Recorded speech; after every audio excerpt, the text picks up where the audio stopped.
Regrouper des personnes de divers horizons, de différentes opinions autour d'un grand bol avec à l'intérieur des émotions, des informations et des témoignages. Justement, parlant de témoignages, nous recevrons sur ce plateau une dame qui a vécu une situation dramatique. Elle perd son fiancé la veille de leur mariage. C'est vraiment triste, mais nous n'allons pas baisser les bras. Nous allons rester toujours debout parce que c'est midi, c'est maintenant!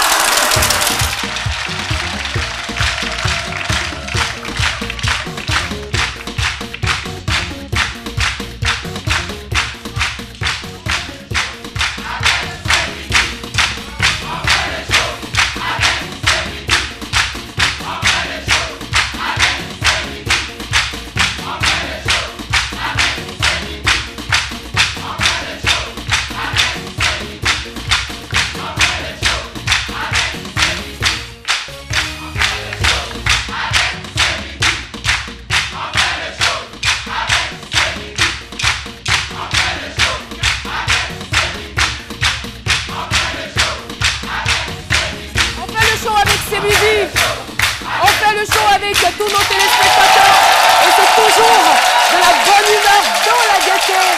C'est toujours avec un esprit renouvelé que nous nous retrouvons ici, dans cette tribune.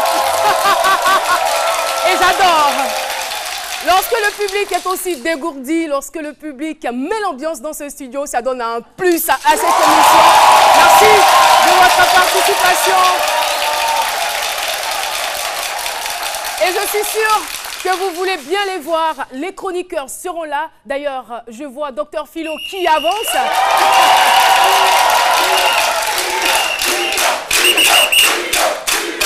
Oui.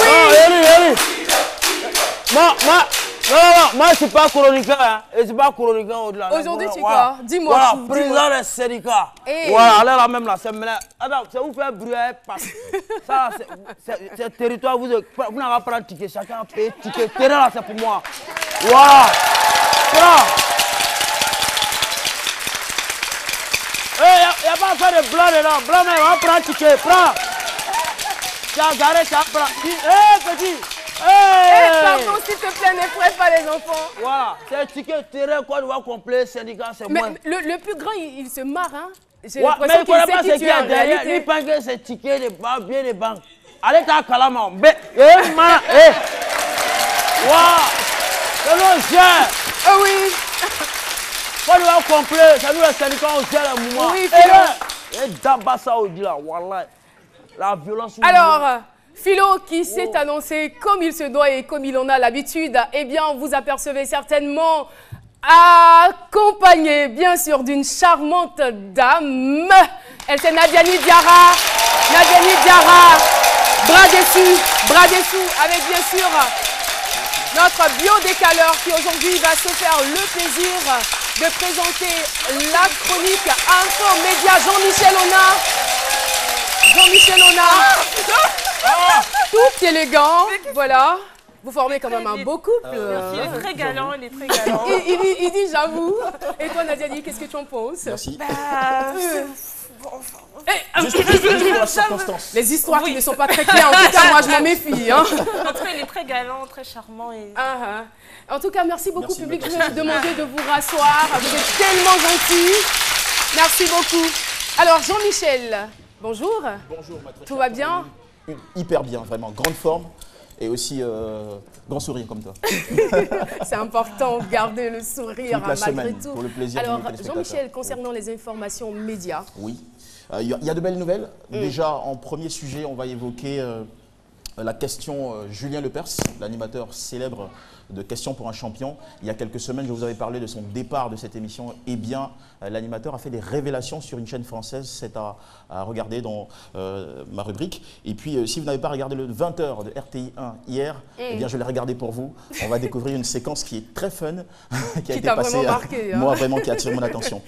On parlera également d'une recommandation cinéma, celle de la semaine. Et on va terminer sur notre rubrique Grand Rendez-vous. On a retrouvé. Merci beaucoup Jean-Michel. Et puis avec Nadiani Diarra, c'est toujours le savoir-vivre et les formations que tu porteras aujourd'hui à l'attention. Alors de aujourd'hui, nous allons parler d'un problème qui peut être occasionnel, mais également récurrent, qui peut être même une maladie, c'est la mauvaise haleine. Aïe, aïe, aïe. Des fois, c'est un problème très, très sérieux. Alors, nous allons parler des causes, comment prévenir et aussi comment peut-être dire à quelqu'un qu'il a mauvaise haleine. C'est très délicat, il faut être très subtil. Donc, restez avec nous parce que c'est tout à l'heure. Merci beaucoup, Nadiani. Je pense que sinon, je sens que tu vas te faire beaucoup d'ennemis aujourd'hui.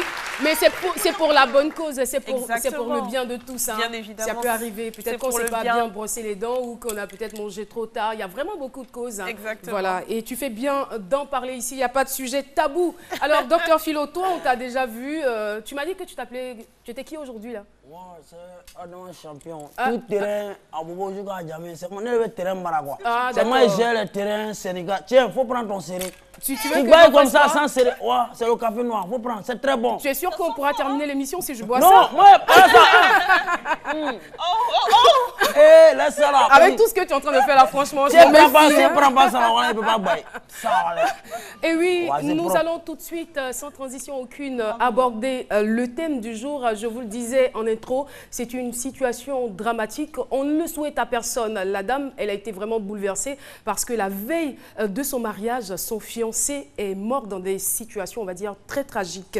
Mon fiancé meurt la veille de notre mariage. C'est le thème du jour. Et prenons tout de suite l'avis de Dr Philo, notre humoriste.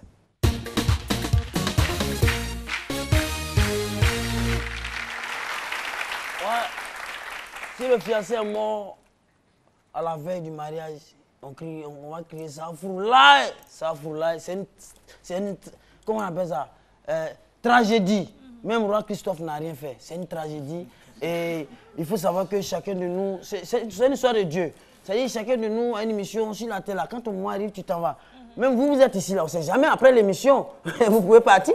Vous, vous, je parle de vous. Après l'émission, on peut partir à la maison. Chez nous, à la maison. Voilà. On est d'accord avec toi sur ce point. Chacun peut mourir. Vous n'avez pas peur de la mort. Ne dis pas que on ne sait jamais. Ouais, non, c'est pour dire que vous, moi quand j'ai affaire de moi, enlevez-moi de toucher du bois. Moi, je ne suis pas en affaire de mort.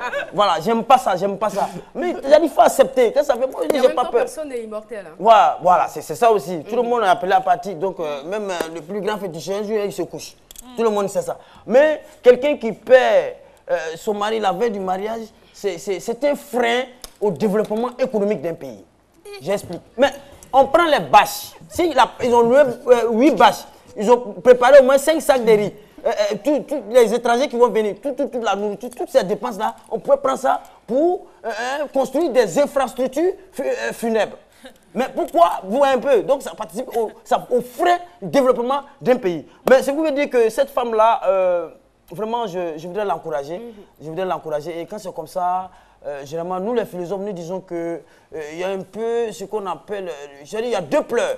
C'est-à-dire quand tu pleures, comme les Miss Côte d'Ivoire, quand elles prennent le trophée comme ça, quand on dit que tu es Miss là, elles pleurent. Voilà, pleure de joie. Ouais. Voilà, c'est pleure de joie. Là, comme ça, on ne crie pas fort. Et en même temps, sans aucune transition, elles se retrouvent dans l'autre pleur. Et quand c'est comme ça, elle peut avoir cancer de cri. Non, elle peut avoir cancer de cri. Je suis un peu perdu. Non, ne soyez pas perdu. Ouais, quelqu'un qui pleure comme ça, avec émotion, parce qu'elle sait qu'elle va se marier demain. Donc déjà, elle est dans la maison, elle pleure. Oh Seigneur. Et puis en même temps, on annonce la mort. Vous voyez, de la douceur. Ouais, ça peut créer le cancer de cri. C'est au niveau de la gorge, ouais, ça s'explique tout ça. Donc ce que je veux dire, c'est que je crains que cette femme-là soit traitée de sorcière. Surtout du côté de sa belle famille. Je crains. Nous sommes en Afrique. On dit non, demain, elle devait se... Parce que toute femme est appelée à se marier avec avoir un bon mari un jour. C'est son rêve.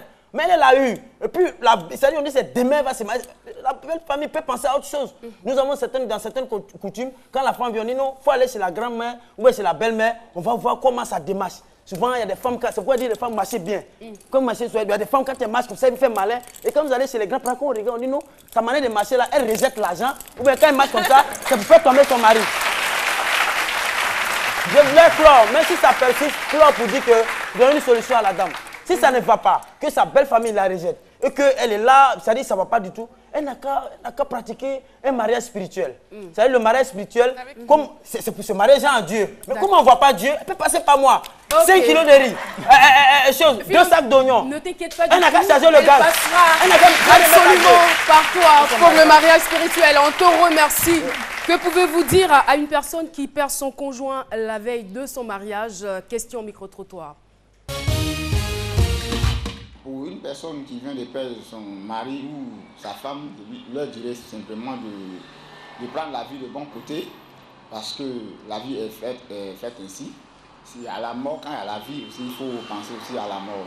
Qu'elle prenne courage, que la vie continue et de ne pas abandonner ses projets, même si elle avait fait des projets avec celui qui est décédé aujourd'hui, mais c'est de garder toujours ses projets et de les mettre en pratique, en réalisation, pour que vraiment la vie continue, et qu'elle prenne les soins des enfants s'il y en a aussi. Ce qu'on peut lui dire, c'est des mots de réconfort, des mots de soutien, et lui dire que comme on a l'habitude de le dire, le Tout-Puissant a donné, le Tout-Puissant a repris.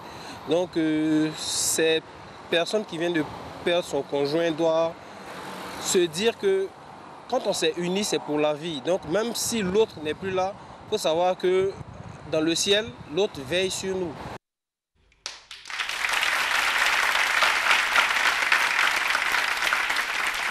Voilà. Mon fiancé meurt la veille de notre mariage. Je rappelle que c'est le thème du jour et je vais demander à tout le monde de se lever parce que nous voulons qu'elle sache que nous sommes de tout cœur avec elle. Elle est ménagère, elle habite la commune d'Abobo. Elle, c'est Madame Coulibaly Madoussou. Elle est âgée seulement de 28 ans. Je vous demande de l'applaudir très très très fort. Coulibaly Madoussou qui nous rejoint donc sur ce plateau. Ben moi, je souhaiterais vous faire la bise. Oh. Vous allez bien? Ça va? D'accord. Mais je veux des applaudissements plus fournis. Voilà.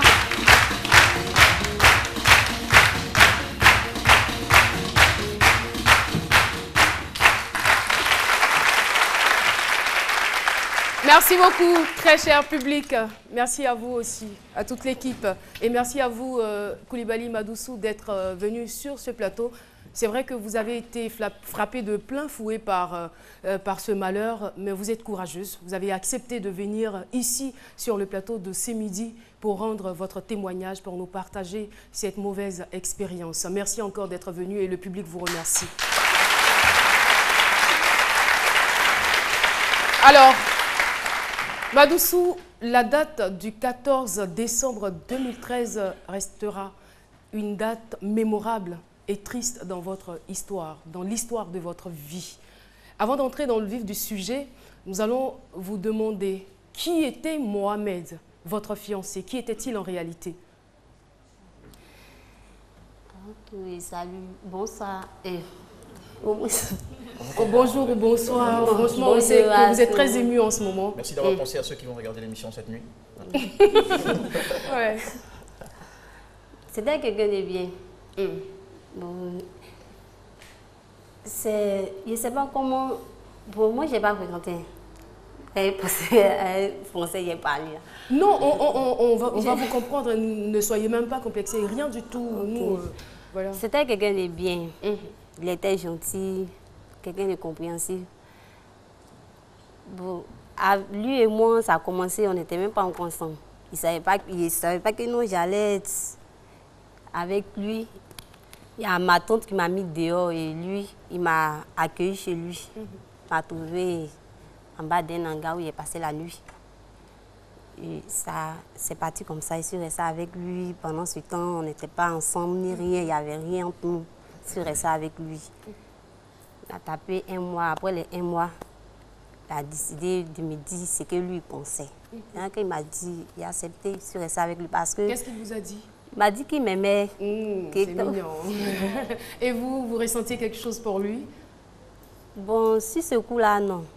Mais j'ai accepté parce que il n'avait pas nulle part où aller. Mais il ne vous a pas forcé, hein? Non, non, il ne m'a pas forcé. Il m'a pas forcé. D'accord. Alors, donc, c'était quelqu'un de bien. Et vous avez vécu combien de temps ensemble? Bon, depuis 2000. 2000? On va dire 2000 jusqu'à 2013. Vous avez vécu ensemble, donc 13 ans. Et vous avez eu des enfants notamment? Oui, j'ai eu 3 enfants avec lui. Une fille, 2 garçons. Une fille, 2 garçons. Justement, le 14 décembre, on va dire que vous étiez dans la salle de mariage. Je ne sais pas comment ça s'appelle généralement chez les musulmans, dans la maison de la mariée. Vous attendiez le jour, le 15 décembre pour le mariage. Et qu'est-ce qui va se passer? Comment est-ce qu'on vient vous annoncer la mauvaise nouvelle?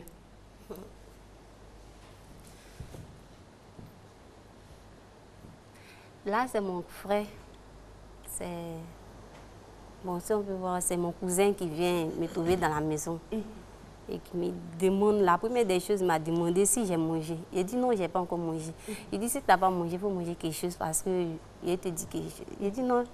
Mais est-ce que là, vous aviez un mauvais pressentiment? Non. Quelques jours avant, il n'y avait rien? Non. Il n'y avait pas de signe? Parce que le lundi, il m'a appelé. Le lundi, pendant que je suis rentrée dans la maison, il m'a appelé. Donc, je n'ai pas eu l'idée de ce genre de trucs. Il m'a dit de manger. Il lui a dit non, je n'ai pas faim. Il dit non, il faut manger. Il doit dire que je dis non, je n'ai pas faim, mais il faut me dire ce qui se passe. Il a dit où ça? Et les parents de Mohamed disent qu'ils ne veulent plus du mariage. Il dit non, c'est pas ça, mais il faut manger d'abord. Mais ils étaient consentants? Ils étaient pour le mariage? Bon, au début, non, c'était pas facile. C'était pas facile, d'accord. Allez-y, je vous laisse. Il dit, bon, comme tu ne veux pas manger, moi je viens, il est tourné un peu dehors et revenu. Il allait, il a tourné, ma grand-mère est venue. Elle dit non, est-ce que ça va? Il dit oui, ça va, il n'y a pas de problème. Et là, après, mon cousin est rentré. Quand il est rentré, il veut me dire que lui, il veut me dire quelque chose, mais de rester sereine, de ne pas m'agiter. Il a dit non, dis-moi ce qui se passe. C'est là il m'a dit qu'il y a Mohamed qui a eu un problème. Au niveau de son travail, il l'envoie au CHU de Cocody. Bon, il dit quand il l'envoie au CHU de Cocody, il ne s'est pas en sorti, qu'il est décédé. Mais sur le champ, je suis tombée sur lui, il est déchiré. Bon, il était tellement perdu. Ma soeur a déchiré ses habits. Lui-même, il est tellement brutalisé ce jour-là que... Depuis ce jour-là, il est plus Là, j'imagine ce que vous pouvez ressentir en ce moment, parce que tout ce que vous attendez, c'est de vous marier avec le père de vos enfants, l'homme que vous avez choisi pour le restant de votre vie. Au lieu qu'on vienne vous annoncer que oui, tout est prêt, on va maintenant passer au mariage, c'est la mort qu'on vient vous annoncer. Donc là, c'est un monde qui se bouleverse, qui s'écroule, je veux dire. Ce jour-là, c'était pas facile.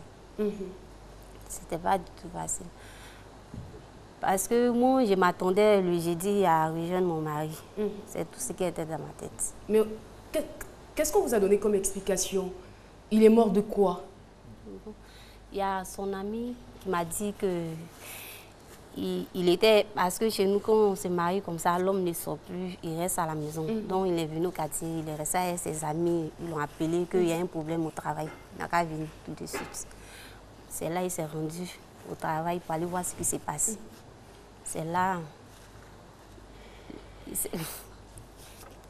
C'est là... Beaucoup de courage. Je sais que ce n'est pas du tout facile. Pas du tout. C'est pas du tout facile. Et je crois que vous êtes une femme très courageuse. Bon, il s'est rendu, il dit, ils sont restés en train de parler de ce qui s'est passé au travail. Bon, moi, je ne sais pas, il n'est pas chicha. Il faisait quoi comme travail? C'est un syndicat. Syndicaliste. Oui. Ils sont restés en train de s'expliquer. Là, il dit, il y a quelqu'un d'autre qui est quitté derrière lui. En fait, pour que ce soit plus clair, vous voulez dire, il était dans le domaine du transport. C'est bien cela. Donc, ceux qui veillent un peu à ce que tout se passe bien entre les passagers et les chauffeurs, il était un peu l'intermédiaire.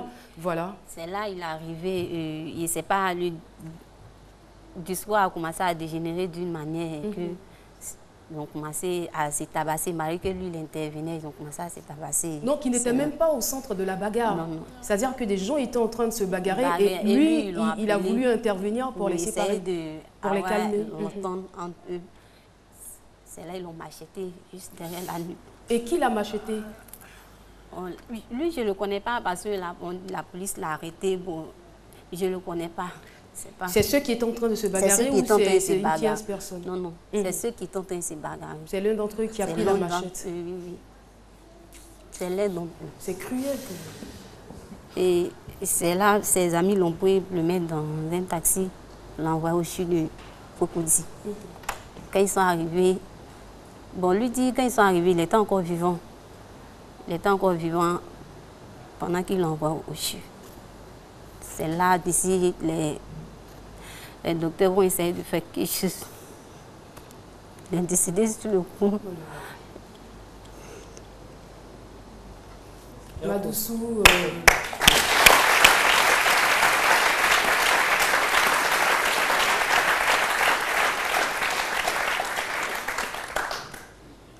Et ça a été difficile? Ça a été tellement difficile que jusqu'à présent, c'est encore toujours difficile. Mais je comprends bien parce que vous avez des enfants. Et ce que je sais, c'est que vous étiez enceinte en ce moment. Vous ne saviez même pas de votre troisième enfant, vous ne saviez même pas que vous étiez enceinte. Oui, de Mohamed. De Mohamed. C'est le dernier, la plus grande, c'est la fille. Elle s'appelle comment? Mariam, attends, elle me regarde, elle a dit qu'elle va suivre l'émission. On l'embrasse, hein. Mariam, on t'embrasse et sois forte. Encourage beaucoup, maman. Et le deuxième garçon, lui, s'appelle comment? Oui, c'est Dempsey, Adamo. Adams, d'accord, d'accord. Moi, je pense que vous avez un grand bonheur de les avoir, ces trois enfants. C'est vrai que papa est parti, mais il vous a laissé de très beaux cadeaux. Ils sont très mignons, vos enfants. Merci. Je suis sûre que c'est un encouragement pour vous, un encouragement quotidien.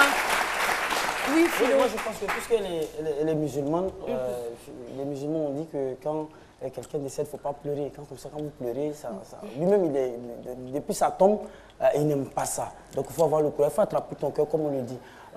C'est l'occasion de rappeler un peu les autorités sur ce fait-là, sur le milieu un peu des syndicalistes. Voilà. Vous avez souvent les bagarres qui sont arrivés, il a dit quelqu'un est venu le taper là. Généralement, c'est comme ça. Il faut espérer pour voir quelque chose. Et puis, ça dit, il n'y a rien en fait. Eux-mêmes là, ils créent des trucs là, des bagarres. C'est même pas bagarre même. C'est-à-dire une occasion, ça y est, pour tuer, de voler les gens. Ne tout lui ça. en voulait pas. Je ne sais pas parce que je ne comprends pas. On peut créer. Toi, tu es là. Il a une bonne intention. Il vient vous séparer.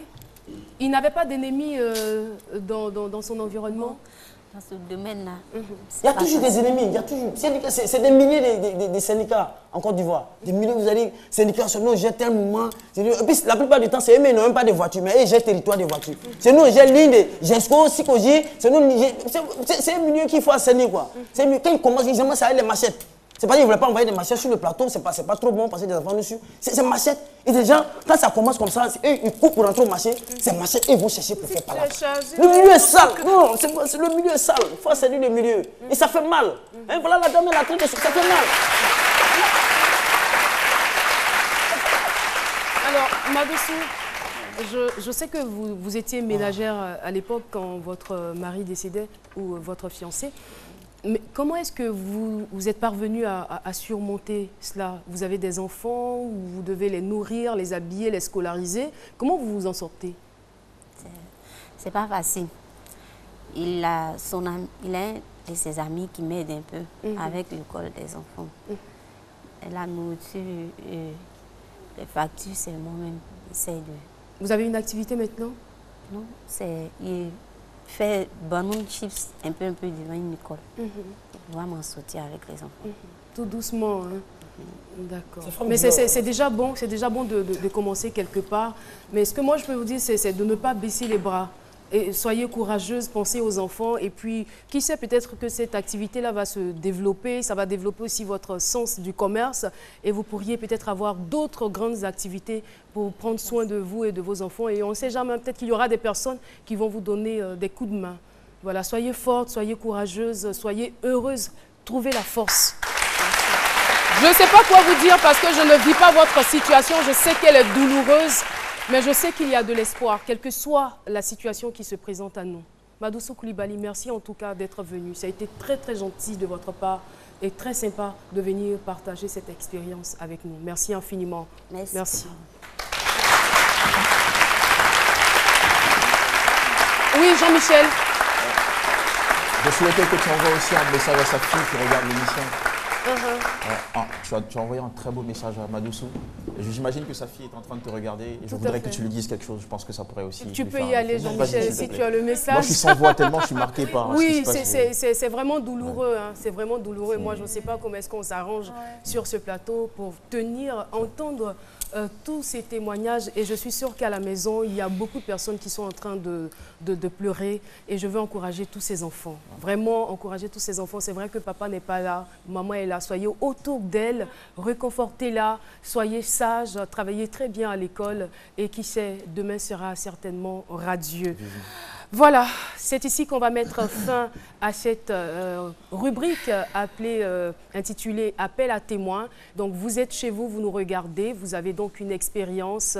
Nous touchons donc du bout des doigts tous les problèmes de la société, tous les problèmes qui vous concernent. Et même si vous êtes à l'extérieur, vous êtes dans un autre pays, que vous avez la possibilité d'effectuer le déplacement pour venir rendre témoignage sur ce plateau, nous vous accueillons et vous pouvez composer le 22 01 00 00.